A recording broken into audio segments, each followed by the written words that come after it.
You're listening to episode 213 of The Secular Buddhist.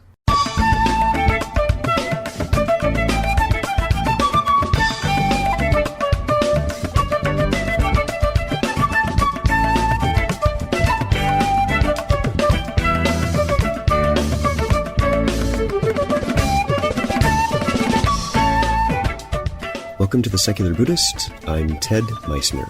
The Secular Buddhist is the official podcast of the Secular Buddhist Association, a grassroots-driven effort to answer the needs of secular teaching and practice for contemporary society. The podcast has interviews and roundtable discussions pertaining to engaged Buddhist training and practice, and the SBA website has show notes for each episode along with resource materials. Though the podcast focuses on core practice from a secular viewpoint, more traditional teachings are welcome and openly discussed. Professor Erik Braun joins us to speak about the birth of insight, meditation, modern Buddhism, and the Burmese monk Ledi Sayadaw.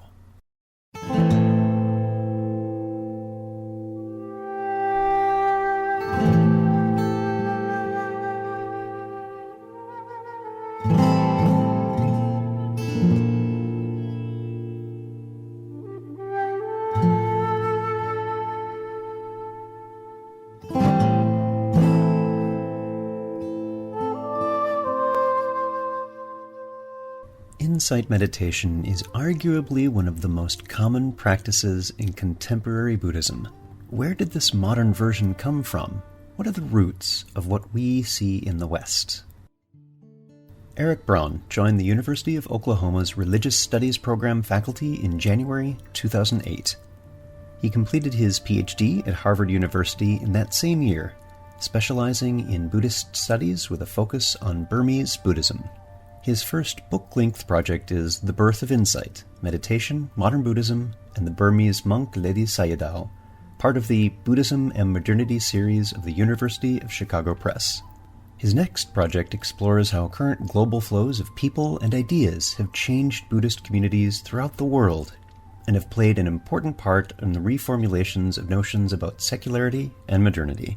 At the University of Oklahoma, Erik teaches introductory courses on Buddhism and Hinduism, a course on meditation traditions in Buddhism, the course introducing students to the study of religion, and the course for advanced religious studies students in methodologies and the major theoretical developments in the field.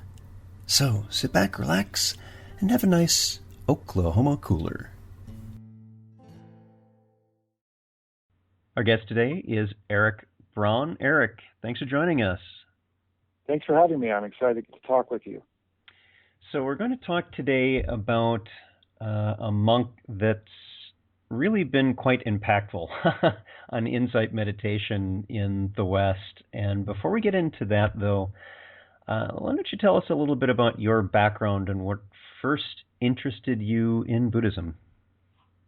Sure. Well, it's been a long-standing interest. In fact, it's somewhat hard to identify exactly when I became first interested in Buddhism. It was at a pretty young age, maybe in, say, 8th grade or the first years of high school. It really became explicit, and I don't know why that would be. I think I was sort of caught up in the mysteries of the East. Just my fascination with all things sort of Asian and particularly Japanese at that time.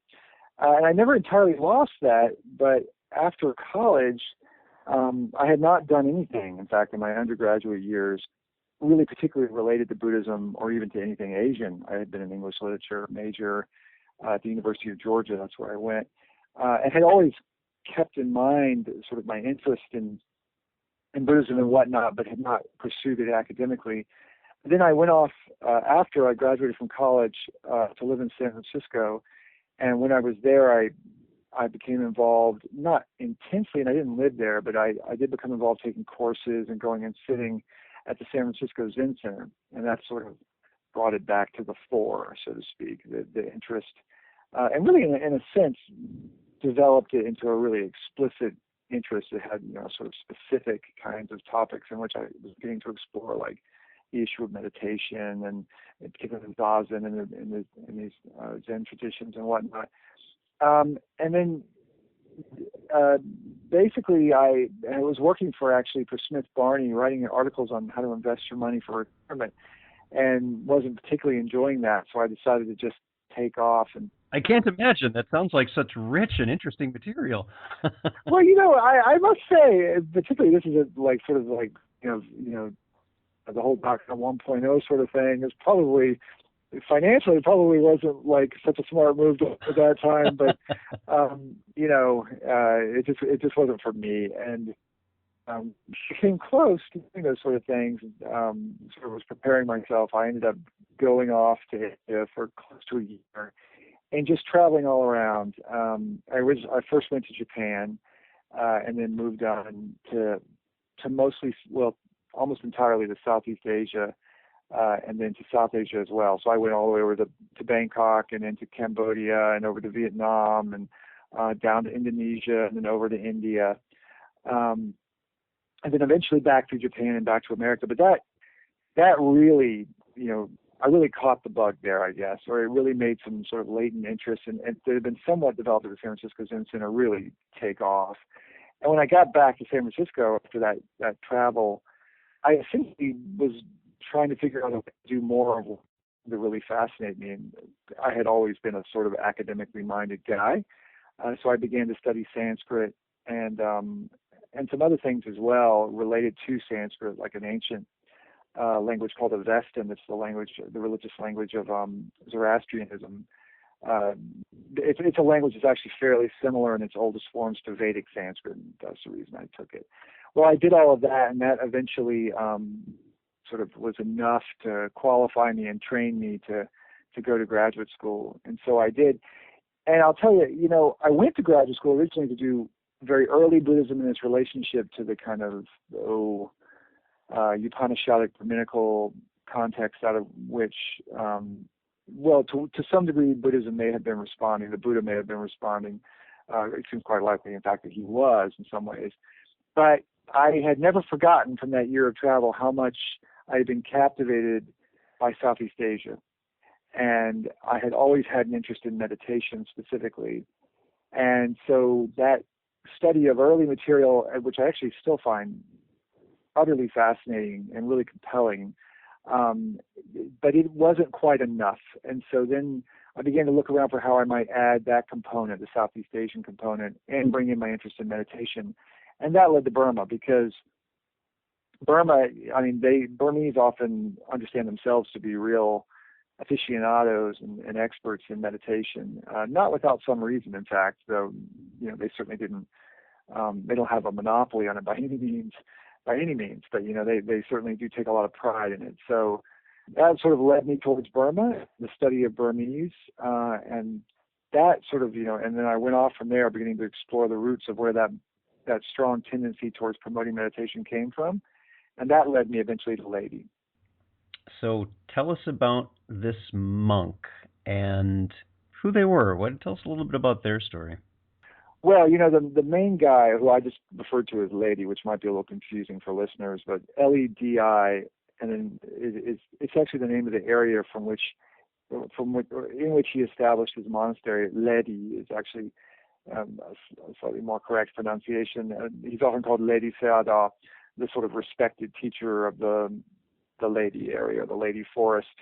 And if you begin to look at who's the teacher of the teacher of the teacher, you look in these lineages and you try to trace them back to their origins, or at least as far as you can go, they tend to lead you back to this man, Ledi Sayadaw.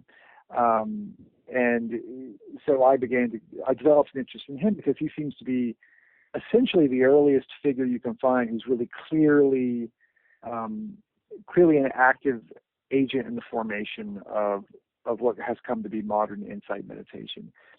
Not all prominent Burmese teachers, I'm thinking here particularly, for instance, of somebody probably many listeners will know of or even have read, the Mahasi Sayadaw, who taught many people, including Jack Kornfield and Joseph Goldstein, Sharon Salzberg, and Jacqueline Schwartz, and these folks. They aren't, somebody like Mahasi and some of his followers, they aren't directly in the lineage of this man, Ledi Sayadaw, that I studied. But in fact, Ledi predates Mahasi by many years. Ledi was born in 1846, and Mahasi in the early years of the 20th century. There's a big gap between them, and Ledi was even significantly older than Mahasi's direct teacher, the Mingun Sayadaw, by some 20 odd years. So it seems quite clear that Ledi had a kind of formative effect on the sort of thinking and consciousness about meditation that even those figures who aren't directly in his lineage would have. So all of that meant that I was sort of being pushed back to Ledi to try to find this kind of figure who was a really critical one. Ledi is also directly in the lineage of another prominent meditation tradition that many folks might have heard of, that of well, it has many branches, but probably the most well-known teacher is Essen Goenka, who died last year, just about a year ago. I believe it was September 26th was the date of his death in 2013. So Ledi has a direct influence through that, but then also a very powerful influence just in the way he shaped the scene when these other figures came along. And really, there's nobody before Ledi that you can find who's really clearly teaching meditation. Many of these lineages, certainly the lineage of Essen Goenka, will say that Ledi learned his technique from a monk, who learned his technique from a monk, and stretching back, and that we just simply don't know the name of whoever that monk was who taught Ledi and the one who taught that monk. But there's no evidence, so far as I can find. I mentioned this just in passing in the book, that in fact Ledi did have some specific teacher. I can't imagine why he wouldn't have said if he had. Ledi wrote a tremendous amount, and that's really why he was so formative, because he was incredibly energetic. He seems to have just been one of those people who didn't need a lot of rest, and so he traveled endlessly, starting about midlife in his late 40s, preaching on the value of study, preaching on the value of meditation, and a number of other topics as well. Writing endless numbers of books. It depends on how you count them, because some are very short, but others are very, very long, but easily wrote over 100 different works, easily. And then he was organizing people as he went along, all the time. So he would go around and, he shows up in a village, everybody greets him, usually with a lot of fanfare. They kind of set him up kind of literally on a pedestal, and then he gives a long talk, and then he has everybody, and I'm speaking of lay people that he's really speaking to here, he has them pledge to study the topic he just preached about, maybe using a book he wrote, or maybe they pledge to not eat meat anymore, or at least to not eat beef, or to not smoke opium, or to not drink alcohol. He did all sorts of things. So he was a tremendously influential guy and very, very public figure. Yet he never, to bring it back to this point about lineage, he never mentions being taught by anyone. I have a theory about who actually taught him, a layman who he was associated with when he was a young monk at the court before the British came. But Ledi never says so it's just speculation, really.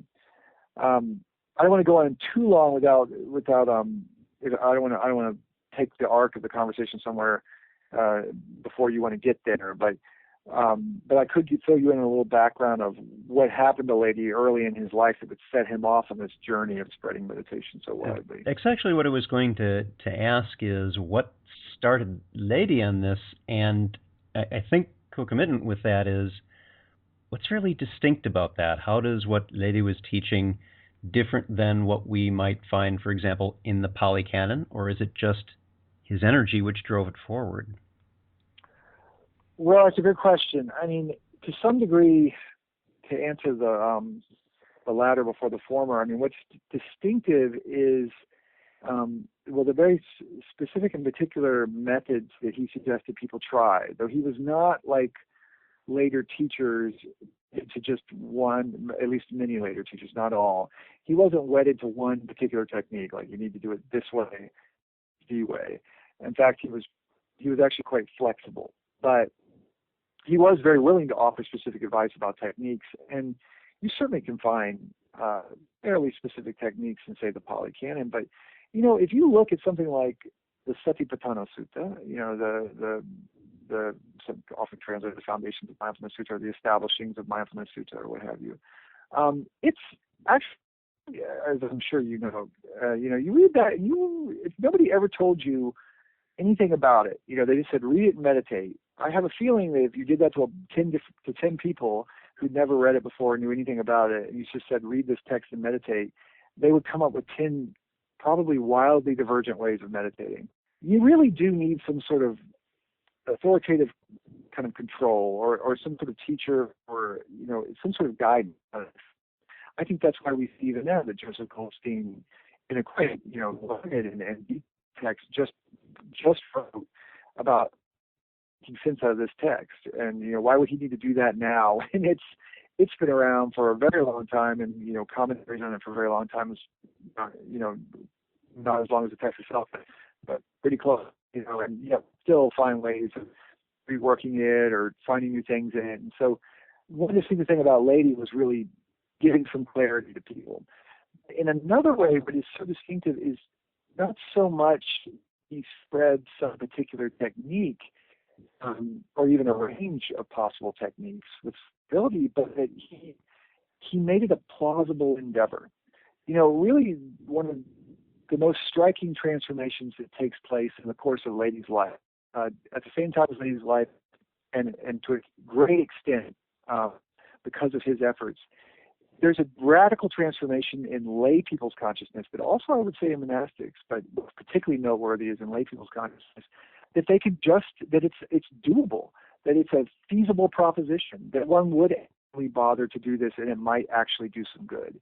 Because as many people know, and it's repeated pretty often now, but it's not a bad idea to repeat it again, the vast majority of people who are in Buddhist cultures and consider themselves Buddhists now, the vast majority don't meditate and likely never will. And that's true in Burma too. And that's just a widely accepted fact, but probably in the past, let's say in the pre-modern era or in the era before colonialism arrived with the British in Burma, in its fullest form in 1885, very, very few people meditated, and relatively speaking, as far as we can tell, there surely were people meditating. There always surely has been, but it seems to have been a very small number. And of that number that was small anyway, the number that were lay people seems to have been very, very small. And it was a common belief in many places, and this is quite evident, for instance, in Sri Lanka, that many, many people believed that there was no point in meditating because the world had become such a degenerate place that it was no longer an effective thing to do. You just need to wait until you were reborn in the time of the next Buddha. So one thing Lady did was to effect this kind of dramatic shift where it became something that people felt like they could get behind, that it would do them some good. And so much of what was distinctive about him was this Pali text that had always been there. And so, this applies to your life.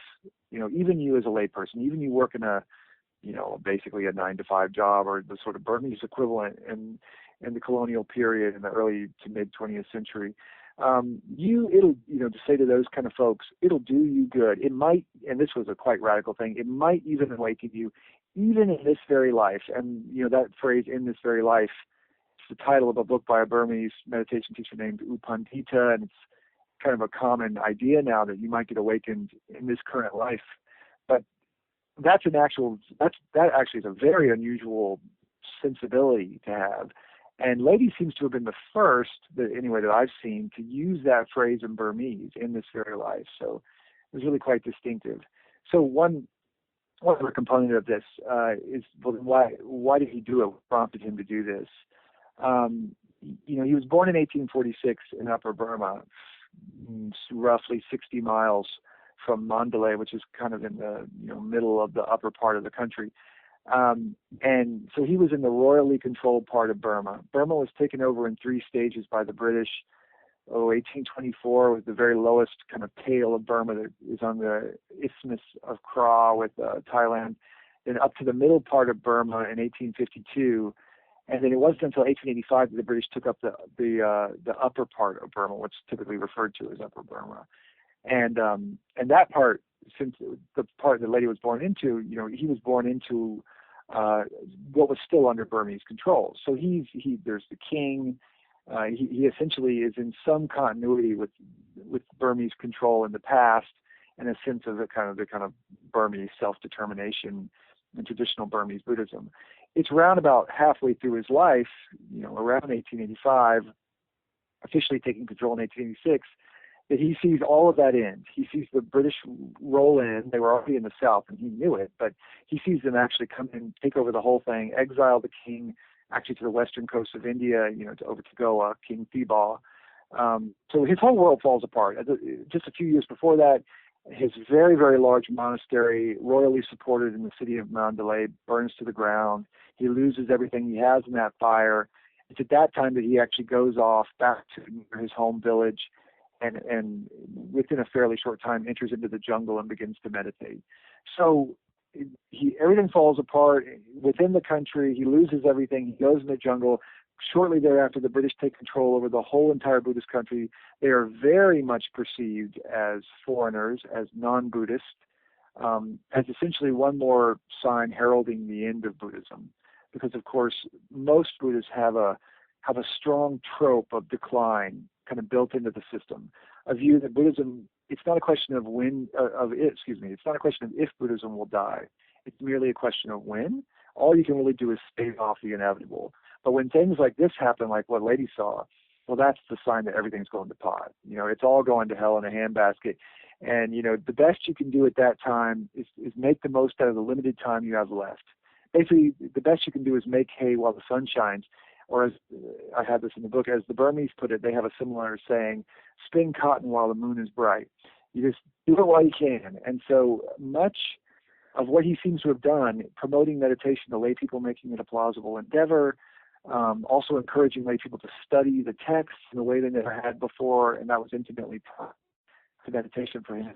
All of that is because he's trying to get people to capitalize on the Buddhism that's present, at least at that moment. And foreseeably it's going to be gone soon. But if they do enough of that, one extra added sort of emphasis for Lady and for the people that he was teaching was that you might be able to get Buddhism to last a bit longer than it will otherwise. So there was a sort of collective, almost nationalistic sense that although everything's falling apart and Buddhism is probably going to disappear, if we all work really hard and essentially we all act as really good Buddhists, we might make it stay around a little bit longer than it would otherwise. Within the title also you have meditation, modern Buddhism, and the Burmese monks. So tell us a little bit about how Lady's work really started to impact what we see as insight meditation here in the West. What's that chain look like? Well, technically, one way Lady was going to make it plausible to lay people, because it had been perceived, as I was just saying, as something that was really difficult to do. One of the reasons for that was classically there was an idea, although it had been present in the text, that you didn't necessarily need to do this. The sort of default assumption was if you were really going to make a go of it with meditation, you were going to need to develop deep samadhi concentration through these practices called samatha, which most of your listeners are probably aware. These are these practices that are meant to develop your concentration by calming your mind through the focus on a particular object. Classically, 40. There's 40 various objects. And, the idea was that you needed to develop a level of concentration that was really quite heroic, essentially, these deeply altered states of consciousness in these states of absorption called the jhanas. And this is just something that was generally conceived of as impossible for someone unless they essentially left the world, entered into a jungle, went into a cave, what have you. Lady is one of the first, really the first, to widely promote the notion that you could skip all that you could pretty much go straight into insight vipassana practice from the get-go, as a regular person. This is often called, it can be called mere vipassana, pseudo vipassana, it can be called dry insight, sukha vipassana. But this idea, it was present in the text. It's present in the Visuddhimagga by Buddhaghosa, the 5th century monk, and it's you can find indications of this in the suttas as well in the Pali Canon.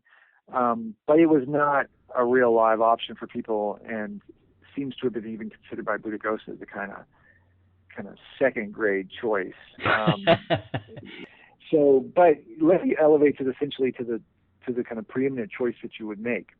So you do this on the basis of course, if you're not going to develop, this gets a bit into the weeds, but you certainly people learn this, particularly actually if they if they practice in Mahasi traditions to a significant extent, that what you essentially end up developing is a not actually really insignificant amount of concentration, but it's not this absorption. It's called momentary concentration, kanika samadhi. And the idea being that it's concentration and it's quite strong, but it's just moment by moment. So you're kind of, I don't know, you're sort of refreshing it in every moment. So you're refreshing it so quickly it looks sort of stable, but it's kind of arising and passing very quickly. And that's different from pure absorption, where you truly are sort of locked into the object, and that would be sort of define these more rarefied states of the jhanas. So you can sort of begin your insight immediately, and this momentary concentration will develop in the same time, tracking with the kind of the growing strength of your mind as you kind of return continually to your object, if it's your breath, or to your noting of sense perceptions, in some parts of this Mahasi style. As your mind grows strong in those practices, of course, it's gaining insight at the same time as you go along. So it sort of begins the insight process immediately, and that is now, of course, sort of the default assumption in the West, particularly, in fact, in the Mahasi vein. That mindfulness-based stress reduction is actually formulated by John Kabat-Zinn, brings in things from a few places, but I'd say at its core, in terms of technique, really depends upon this Mahasi style taught to Kabat-Zinn by Goldstein and Kornfield, because Kornfield, Goldstein, Salzberg, and these people who founded the Insight Meditation Society around 1975, they are really the preeminent sort of conduits of insight meditation into America. And since they themselves were trained by Mahasi and by Mahasi teachers like Manindraji and these folks, Mahasi's method, which depends clearly on the kind of arguments Lady was making in the formulations he had done earlier, well, that's really become absolutely dominant. So in terms of technique, that's why the lineage ends up looking the way it does, where actually almost everybody in America doing mindfulness, at least until fairly recently, has been doing Burmese methods, and particularly Mahasi, unless they're in the Esengo Inca tradition. Related to this is something I said before, a kind of more general sense of the modernity of this is in the idea that this is applicable to lay people's lives, and also that it's something that's could potentially pay off an awakening even in this very life. That kind of idea of the elevation of the role of the lay person, the possibility of practice, and tracking with that this wasn't so strong in Lady, but it's certainly as strong and much modernist Buddhism. The idea of returning directly to the source, of sort of skipping, the kind of incrustations as they are perceived, in between the direct speech of the Buddha versus, practice right now. All of that kind of move certainly kind of emerges and finds justification in the arguments that were being made about the plausibility of practice by Lady and people like him. So, spoiler alert, whatever became of Lady? Yeah. Well, he had a long and very successful career. He died in 1923, born in 1846. I'm forgetting, what does that make him, 70 what? Good grief. Math in my head. Goodness gracious, that will never happen. Yeah. Yeah, you're the computer programmer, right? You should be quick about this. It makes him older than you and me. We'll put it that way. Right. No, he's in his 70s. I'm blanking at the moment, but 1846 to 1923. So he had a very long career and a lot of success. In fact, he was not. He attracted great renown. It's said that when he traveled around, particularly in the sort of high watermark period of his career in the teens, say, of the 20th century, say around about 1950, or a little bit earlier maybe, he would attract in places tens of thousands of people to hear his talks. This is something that you might imagine, and you would be right, generally speaking, would make the British very nervous. They were generally, they were all for moral messages that would make the people easier to rule, essentially. Because, as I often tell my students, one shouldn't forget that the central purpose of colonialism was making money. Of course, there were many other rationales for being there, so-called white man's burden and all kind of things. These kind of arguments they would make, but basically they wouldn't have been there if it hadn't at least hopefully been profitable. as a digression, it's actually a fact that apparently the colony of Burma was basically a losing proposition financially for the British pretty much the entire time when they were there. But, they liked religion if it would make the people basically quiescent or easier to rule. But monks, as these essentially these unattached, unfettered young men, single men, were a kind of dangerous proposition in theory. And so they got quite nervous, but they were appreciative because he never really essentially, he never formulated a political message. Not because he was trying, he just couldn't. It just wasn't of interest to him. Because of that, the British were rather fond of him, and in fact awarded him an honorary D.Litt towards the end of his life, named him an Agamaha Pandita, which is the highest title you can receive. It's like the foremost great learned one. It's a title monks only get when they are sort of the creme de la creme of sort of scholastic learned monks. So in many ways, he was actually recognized by the British and beloved by the Burmese people at the same time. He actually died, it said, from receiving a laxative herb from a visiting Thai monk who was trying to cure him of some illness he had due to old age, and he actually ended up killing him. It said the Thai monk fled in terror when he realized what he'd done. I don't mean to laugh like it's funny, like in the sense of what happened, but in the sense that this poor monk was just, terrified by his actions, but he was just trying to help Lady. But by that time, Lady had gone blind in the last couple of years of his life. It's said because he wrote so much in poor lighting conditions that he basically destroyed his eyesight. It's said that he spent the last few years of his life in a monastery named for him in a central Burmese town called Pimana, and essentially just stayed there teaching people who came to him. He sort of in the very last years of his life gave up all of his travel once he'd lost his sight. So he had a kind of long, successful career, and one that sort of ended fairly gently. It was a kind of I guess you could say long-lived and sort of quite highly productive and really kind of conventionally successful career. He went to India once in the late 1890s and mid to late 1890s in order to visit sites of Buddhism, Bodh Gaya and Kushinagar and all this. But otherwise, he never left Burma, and I think that's partly why he really hasn't been studied up to now, even though he's been a quite important figure. I mean, partly it's because Burma, from the 60s to the 90s, was essentially sealed off from the world. It was really quite difficult to go there. You couldn't go for very long, 72 hours a week. They finally expanded it to a month in '96, if I recall correctly, and that has meant that there's been a pretty steady and significant growth in the study of Burmese Buddhism. That's partly why. But also, Lady, he wrote most of what he wrote in Pali and Burmese. In fact, that's all he wrote was in Pali and Burmese. He didn't know it, like he didn't know English, and so that kind of limited him. But by virtue of having done so much in Burmese, as well as a lot of work in Pali, he certainly was very well known in the country and loved until the end. The British Library actually contains photos of his funeral. It was a colossal affair with, fireworks and dance girls and all sorts of things. So, he was really feted from really pretty early on in his career and right up to the end, for sure.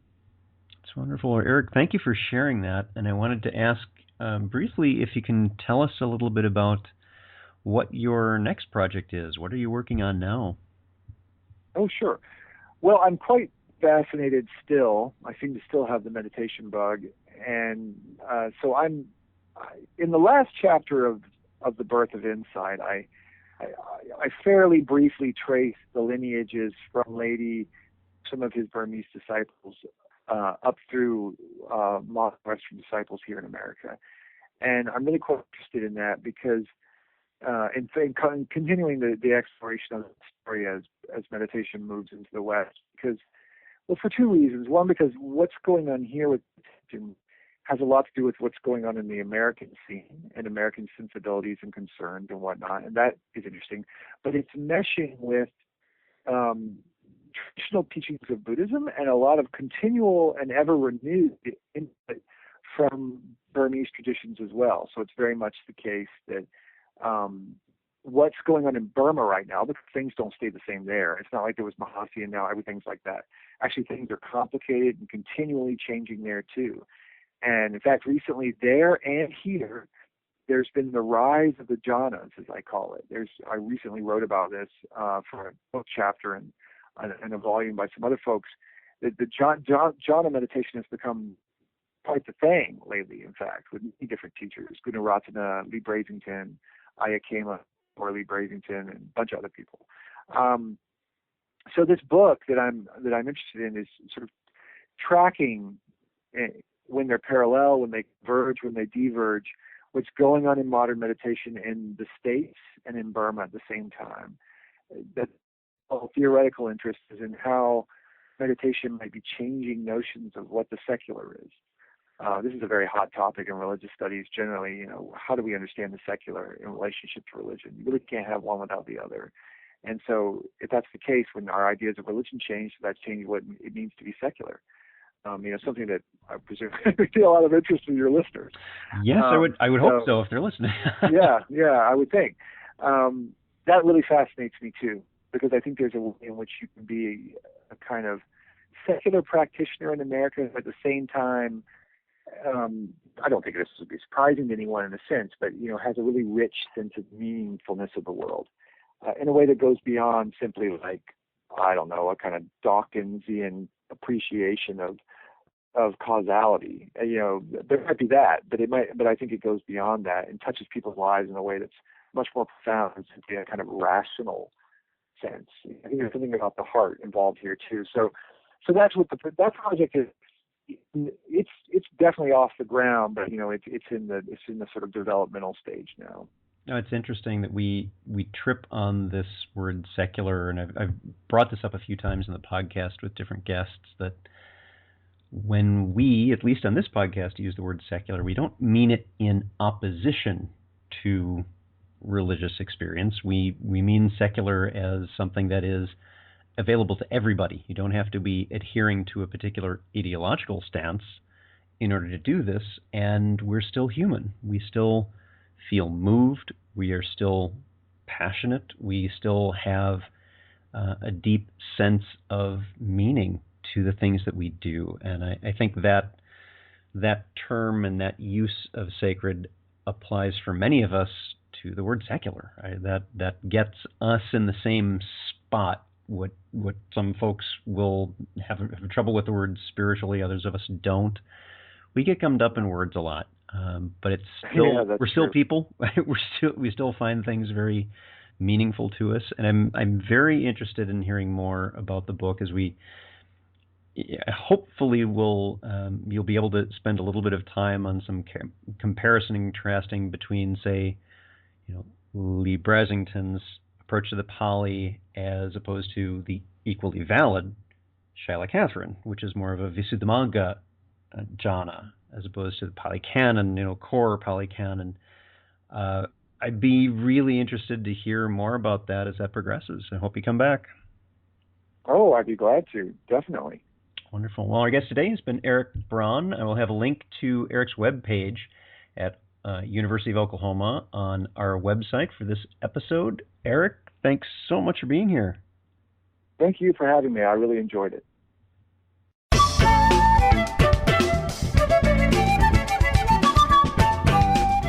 Thanks for listening. If you'd like to learn more about something you've heard in today's podcast, please come visit the SBA website at secularbuddhism.org, and you'll find an entire webpage devoted to this and every episode. Discussion about this episode can be found on the episode page itself, along with show notes. The music for The Secular Buddhist is used by permission from John Kaizen Neptune's CD, Steps in Time. Additional music is provided courtesy of Monty Levinson of Taihei Shakuhachi and Rodrigo Rodriguez. Their websites are also linked on the SBA site on the About Podcast Music page. Until next time, remember, every moment you have a choice. Make it the best you can. See you next time on The Secular Buddhist.